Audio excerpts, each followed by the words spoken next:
তুমি কেন ফজরের নামাজ একটা বছর কোনোদিন ফজরের নামাজ পড়তে পারলা না? যুবক, তোমাদের মধ্যে যারা ফজরের নামাজ পড়ো না, তোমার মতো অসভ্য, তোমার মতো নির্লজ্জ, বেহায়া, তুমি খোদার জমিনে হাঁটো কেমনে? তুমি মাটির তলে হাঁটতে পারো না?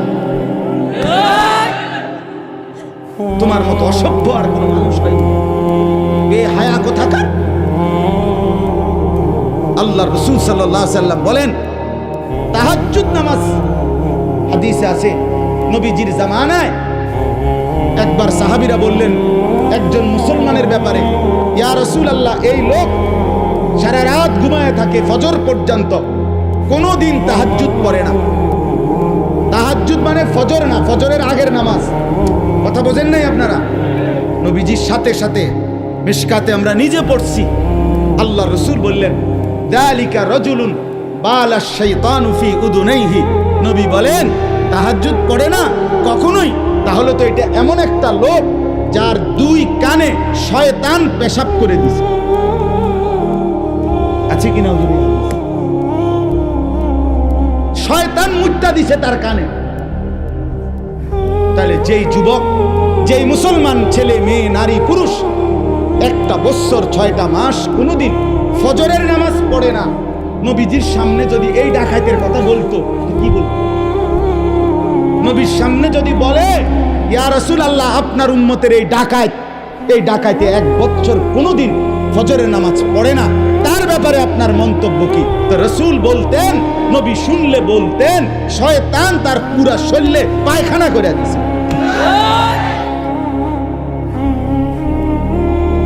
লজ্জা থাকলে হাসো না। মানুষের বাচ্চা যদি হও, হাসো না। যদি মুসলমান মার ঘরে জন্ম নিয়ে থাকো, কেন সেজদা দিবা না? এই বেটা, কেন সেজদা দিবা না? নবীজি সাল্লাল্লাহু আলাইহি সাল্লামের স্পষ্ট হাদিস, ফজরের নামাজ যে পড়ে না, নবী বলেন, ওয়া ইল্লা আসবাহা খাবিসান নফস কাসলানান। নবীজি বলেন যে ফজরের নামাজ পড়ে না, শুনতেছেন সবাই? ওই শুনতেছেন আপনারা? রাসূল বলছে যে ফজরের নামাজ পড়ে না, সে খবিস, খবিস, খবিস, এটা খবিস, এটা খবিস, এটা খাবিসান নফস কাসলানান, এটা অলস, অকর্মণ্য, অপদার্থ। এবং পদার্থটা ফেল আসবে, কামলা। এজন্য দয়া করে জিন্দেগির কদর করে বলেন ইনশাআল্লাহ। আল্লাহ আমাদেরকে তৌফিক দান করেন। হিম্মত চাই, হিম্মত। বন্দেগীর জন্য হিম্মত দরকার, হিম্মত দরকার। আপনারা, আমরা মানুষ, আমরা মুসলমান। আজকে বাপ আমরা আগাইতে পারছি না আমাদের খামখেয়ালির কারণে। আজকে সারা পৃথিবী আমাদেরকে বিদ্রুপ করে, মুসলমানের বিরুদ্ধে ষড়যন্ত্র করে, মুসলমানের উপরে জুলুম অত্যাচার করে, মুসলমানের যুবককে নিয়ে আপনার মস্কারি খেলে, তামাশা করে, একবার দুষ্টামি করে এটা যেন পাগলের মতো বানায় ফেলছে। মুসলমানের যুবককে একবার বেঈমানে বলে চুল এদিক দিয়ে কাইটটা ফেলায় দে, হেতে লাখ লাখ যুবক ফেলে দিল। পরের মাসে বলল, বেঈমানে বলল যে এবার চুল এদিক দিয়া ফালা, এবার দিল এদিক দিয়া ফালাইয়া। পরের মাসে বলল চুল চারিদিক থেকে কাইটটা একদম সমান করে মাঝখান দিয়ে একটা পাখির বাসার মতো চুল রাখ। যুবক এটাও লাখ লাখ করলো। তাহলে তোমারে যে পাগলের মতো, ছাগলের মতো তোমারে ঘুরাইতেছে, তুমি আহাম্মক বোঝো না? তুমি বোঝো না? তোমারে 3 বছরের ভিতরে কয়টা ফ্যান বদলাইল? আমার দিয়ে 42 বছরের ভিতরে লুঙ্গি বদলাইতে এলো না। অসুবিধা কি? তোমারে কে এতবার ফ্যান বদলাইলো? একবার সিফা, একবার ডোলা, একবার মারু আপ প্যান্ট, একবার ফুল আপ প্যান্ট, একবার মাঝখান দিয়ে সিরা, একবার পিছন দিয়ে তুমি টাইন নাইডারে উদাও, কাইডারে একবারে রাবার দিয়ে গলার লগে লাগাইলে তার না। বাচ্চাদের কি ফ্যান? ওই একটা ফ্যান হাফ প্যান্ট আছে না, এটা গলা সহ লাগাই গেল। ঘটনাটা কি বুঝা তো উচিত। আরে আমার লইয়া ক্যারিং শুরু করি। আমি তো প্রায় বলি, আমি যদি এই লোকটারে এখন বলি, এই ছেলেটারে যে তুমি একবার দাঁড়াও, দাঁড়াইল, আবার বইলো, এবার একটু কাইতো হইলো, আবার এদিকে কাইতো যে ঠ্যাং ডাল দিল ঠ্যাঙাল। এরপর হে কি কইবা আমার, এটা কি পাগল ধরে আনছে? কথা বলেন না, বলবে কি? আরে আরে এটা কি পাগল, এটা আমার মেয়েকে রুশন করছে, একবার কয় ডান দিকে, একবার কয় বাম দিকে, একবার কয় ঠ্যাঙ্গাল কি দাও, বলবে কি না? বলেন না কেন? যেই কোনো মানুষ বলবে এটা যে আমার মেয়েকে পাগলামি শুরু করলো। আজকে মুসলমানের ছেলেদেরকে নিয়ে, যুবক যুবতীদেরকে নিয়ে বেঈমান এরকম তামাশা খেলতেছে, মজাক করে, ঠাট্টা করে, খাই দেহি চাই চুলেন দিয়ে কই হালাই তো দেহি ফালাইনি, ও হালাই ইন্ডিয়া ফালাই তো দেহি ফালাই, যেটা কয় বেঈমানে ওইটাই করে, যেটা বলে বলছে বেড়ি লইয়া মোটরসাইকেল চালাও, হ্যাঁ দিল তো ছাইরা, ডাকাততে ছাড়লো, কক্সবাজার গিয়ে থাম। অসভ্য মেয়েরা বলছে পিছন দিক দিয়ে জড়াইয়া ধরো, এটাই ডিজাইন, দিল জড়াইয়া ধইরা, লাখ লাখ মানুষ দুই পাশে রাস্তা থেকে দেখতেছে, আর এই অসভ্য বেহায়া একটা যুবতী সে যুবকের পিছন দিয়া জড়াইয়া ধইরা ঢাকা থেকে চিটাং। হায় হায় হায়, মানুষ এত নিকৃষ্ট হয় কেন? মানুষ এত নির্লজ্জ হয় কেন? মানুষ এত বেহায়া হয় কেন? বলেন মিয়া, জিন্দিগি মানেই মোবাইল, জিন্দিগি মানেই ফেসবুক, জীবন মানেই ইউটিউব, জীবন মানেই এই বড় মোবাইল। আমরা পৃথিবীতে আসছি শুধু এই মোবাইলের জন্য ভাই। রাত নাই, দিন নাই, সকাল নাই, দুপুর নাই। আহা, কেমনে বললে বুঝবে?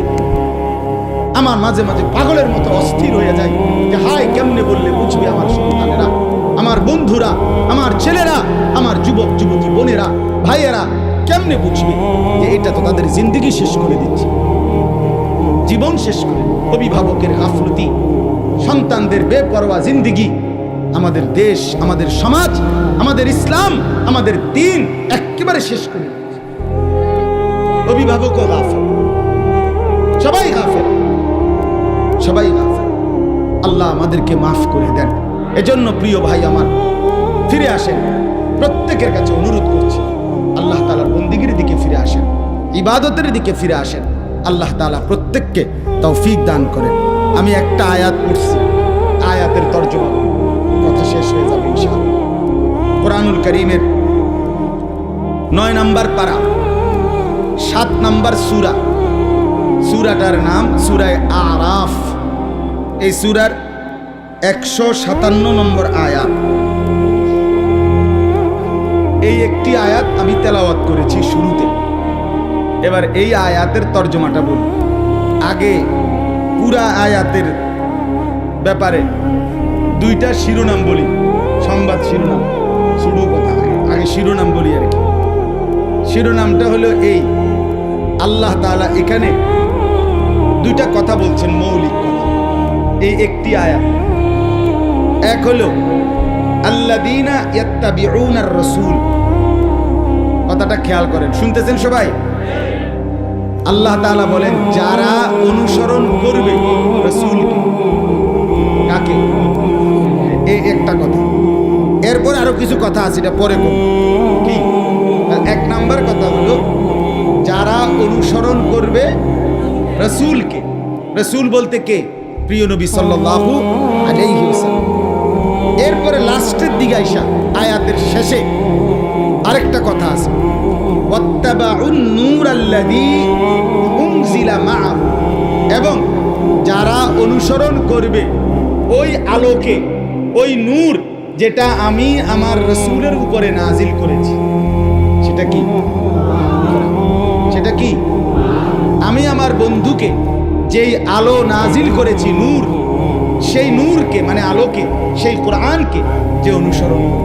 তাইলে অনুসরণের বস্তু দুইটা। অনুসরণের বস্তু কয়টা? একটা হলো কোরআন, আর একটা হলো কি? রাসূলুল্লাহ সাল্লাল্লাহু আলাইহি সাল্লামের জিন্দেগি, সুন্নাত। সুন্নাত একটা। তাইলে আল্লাহ তাআলা বলেন আল্লাযীনা ইয়াত্তাবিউনার রাসূল, যারা অনুসরণ করবে রাসূলকে, আর ওয়াত্তাবাউন নূরাল্লাযী উনজিলা মাআহু, এবং যারা কোরআনকে অনুসরণ করবে, আল্লাহ বলেন তাদের ফলাফল কি হবে? এই দুই অনুসরণ করার কারণে তাদের রেজাল্ট কি হবে? উলাইকা হুমুল মুফলিহুন, এরাই হবে সফল কৃতকার্য জান্নাত। এই হলো পুরা আয়াতের সংবাদ শিরোনাম, মানে ছোট কথা। কথা বুঝছেন কিনা বলেন? তাইলে কি বুঝলেন? যে যারা রসুলকে অনুসরণ করবে এবং কোরআন অনুসরণ করবে, আল্লাহ বলেন তারা হবে কি? সফল। বলেন না কি? কৃতকার্য, জান্নাতি। তারা কি হবে বলেন? মুফলিহুন। তারা কদ আফলাহাল মুমিনুন, যে আল্লাহ বলে মুমিনরা সফল। তো আল্লাহ পরে জিজ্ঞেস করেন, আল্লাহ সফলতা বলতে মানে কি? সফল কি? তারা আগের চাইতে ভাত মাছ বেশি খাবে নাকি? বিল্ডিং টিল্ডিং পুরা ফুল টাইলস, এটা না। আল্লাহ বলেন আল্লাযীনা ইয়ারিসুনাল ফিরদাউস, সফল মানে ও চিরেই তারা জান্নাতুল ফিরদাউসের উত্তরাধিকারী। তাহলে সফলতা মানে জান্নাতি হওয়া। সফলতা মানে কি হওয়া বলেন না? আমরা বুঝি না, আমরা বুঝি না বাপ। আমরা বুঝি সফলতা মানে দুনিয়া অর্জন। দুনিয়া অর্জন, যেটা তার 3 ছেলের বিদেশ পাঠাইছে, 4টা মেয়ে বিয়ে দিছে, বা 2 বিল্ডিং করছে, 4টা করে রুম, ভিতরে 2টা করে বাথরুম, টাইলস চলা। আগে পূর্বপুরুষ মাটিতে মুক্ত আমরা টাইলসের মধ্যে। অনেক বড় সৌভাগ্য, কপাল, সান কপাল। টাইলসের মধ্যে এটা এত বড় নিয়ামত আর কি। বাবা সফল। অন্য মানুষে এবার কয় আপনি কি দাম তো সেরে গেছে, উনি সেরে গেছে। কি লেগে সেরে গেছে এবারটা? ওই যে আমরা 3 ফুট বিদেশ, মেয়েও বিয়ে দিয়ে ফেলছে, বিল্ডিংও করে লাইছে, আর সমস্যা কি দাও না? বুঝেন নাই কথা? আমরা মনে করি উনি সেরে গেছে, উনি সফল, উনি কৃতকার্য। আমি যদি প্রশ্ন করি আপনার 3 ছেলে 3 জন নামাজ পড়ে তো? আমি যদি প্রশ্ন করি আপনার 3 ছেলে বহির্বিশ্বে ইনকাম যে করে শতভাগ হালাল? আপনার 3 ছেলের বউ পর্দা করে তো? আপনার 4টা মেয়ে বিয়ে দিছেন, শ্বশুর বাড়িতে তারা নামাজ পর্দা ঠিক মতো করে তো? নায়নাতপুর ছেলে পেলে সবাই আল্লাহর কোরআন পড়তে পারে তো? তখন আর কোনো জবাব আসবে না। তখন আর কি আসবে না? সফলতা কিভাবে? সফলতা কিভাবে হলো বলে? এজন্য বাপ আমার, এক মুসলমান পরিচয় দিলে, আমরা যদি নিজেকে পরিচয় দেই মুসলমান, আমরা যদি বলি আমি মুসলমান খোদার কসম, তাইলে আমাদের সফলতা দুনিয়া অর্জন না। দুনিয়া অর্জন হইলে সফল হয় না। দুনিয়া অর্জন হইলে যদি সফল হতো তো সমস্ত কাফের বেঈমান তারা 1 নম্বরে সফল। কারণ আজকের পৃথিবীতে এখনো গোটা পৃথিবীর মুসলমান একত্র হয়ে কামাই রোজগারি করলে ইউরোপ আমেরিকার 2-4-10 জনের টাকার সমানও হবে না। আমরা যখন 10 তলা বিল্ডিং দেখে মনে করি বেড়া বিরাট বড় লোক, ইউরোপ আমেরিকা এগুলা গণা তো ধরে। আমি আপনার ওই আমার যে প্রাইভেট কার, এটা জাপানি মডেলের গাড়ি, মানে সবচেয়ে কম দামি গাড়ি, জাপানি মডেলের প্রোবক্স। এটা হলো সব জাপানি মডেলের প্রাইভেট কারের মধ্যে সবচেয়ে কম দাম, যেটা 8,60,000 টাকা দিয়ে আমি কিনছি। তো আমি পরে খবর নিলাম, এইটা হলো ওই দেশে তারা তাদের বাজার খরচা টরচা মাল টাল, হ্যাঁ, এবং ছাগল টাগল লইয়া এটার ভিত্তি করে মাল নেয়। এইটা হইলো আমি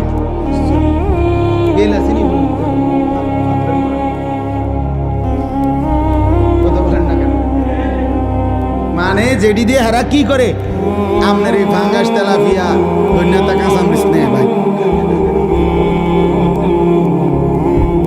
তাইলে দুনিয়া নিয়ে অহংকার করার কোনো লাভ নেই, কোনো লাভ। আরো কামাই করলেও দুশ্মনের বেঈমানের দুনিয়ার মাল আর সম্পদের মতো মুসলমান ধারে যাইতে পারবে না। কেন পারবে না? প্রশ্ন হলো রব্বুল আলামিনের ওয়াদা, দুনিয়া আমি আমার ইমানদার বান্দাদেরকে পূর্ণ দেব না। কথা বলেন না কেন? আল্লাহ নিজে বলছে আমি দেব না বেটা, আমি আমার ইমানদার বান্দাকে জান্নাতে আখিরাতে পূর্ণ নিয়ামত দেব। সেদিন তারা ফালা তা'লামু নাফসুম মা উখফিয়া লাহুম মিন কুররাতি আ'য়ুন, দেখবে জান্নাতের নিয়ামত, এক এক নজরে চোখ ঠান্ডা হয়ে যায়, চোখ ঠান্ডা। এজন্য বললাম সফলতা আখিরাত, সফলতা জান্নাত, সফলতা ডান হাতে আমলনামা পাওয়া, সফলতা কবরে 3টা প্রশ্নের জবাব ঠিকমতো দিতে পারা, সফলতা হাসরের ময়দানে মিজানের পাল্লায় নেকি ভারী হওয়া, সফলতা ফুলসিরাত বিজলির মতো পার হওয়া, সফলতা অনন্তকালের জান্নাত লাভ করা, সফলতা আল্লাহ তাআলার দিদার নসিব হওয়া, সফলতা রব্বুল আলামিনের সন্তুষ্টি লাভ করা। ওয়ারিদওয়ানুম মিনাল্লাহি আকবার। আল্লাহ বলেন আমার সন্তুষ্টি সেটাই হচ্ছে সবচেয়ে বড়, সবচেয়ে বড়। ফামান যুহজিহা আনিন নার ওয়া উদখিলাল জান্নাহ ফাকাদ ফাজ। রব্বুল আলামিন বলেন যাকে জাহান্নাম থেকে মুক্তি দেয়া হলো অতঃপর যাকে জান্নাতে ঢুকানো হলো ফাকাদ ফাজা। রব্বুল আলামিন কোরআনে বলেন সেই কেবল সফল হলো। ফাকাদ ফাজা, ফাজা আল ফাউজ, সেই কেবল কি হলো। তাইলে রব্বুল আলামিন বললেন জাহান্নাম থেকে মুক্তি পেলে জান্নাতে প্রবেশ করলে সফল হয়, এর আগে বন্ধু সফল হয় না।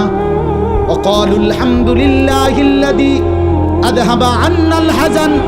রব্বুল আলামিন বলেন হাসরের ময়দানে আমার বান্দা যখন জান্নাতি হবে আর জান্নাতের মধ্যে ঢুকবে, জান্নাতের নাজ ও নিয়ামত এক নজর দেখে আমার বান্দা বলবে আল্লাহ আপনার সব প্রশংসা, আজকে আমার জীবন থেকে সমস্ত চিন্তা জীবনের তরে দূর হয়ে গেল।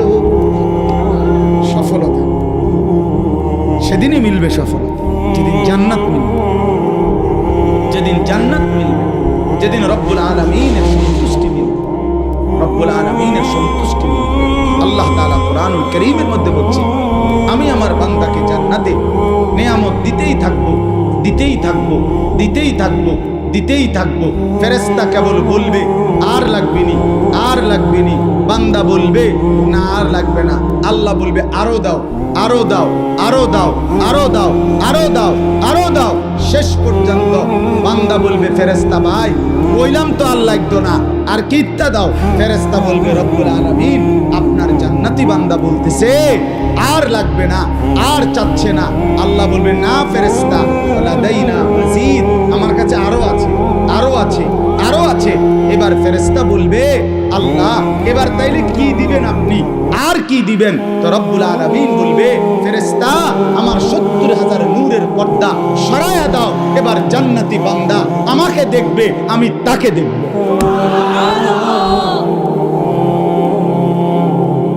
হ্যাঁ এটা ইয়াকিন আমাদের, আলহামদুলিল্লাহ এটা হবে নিশ্চিত,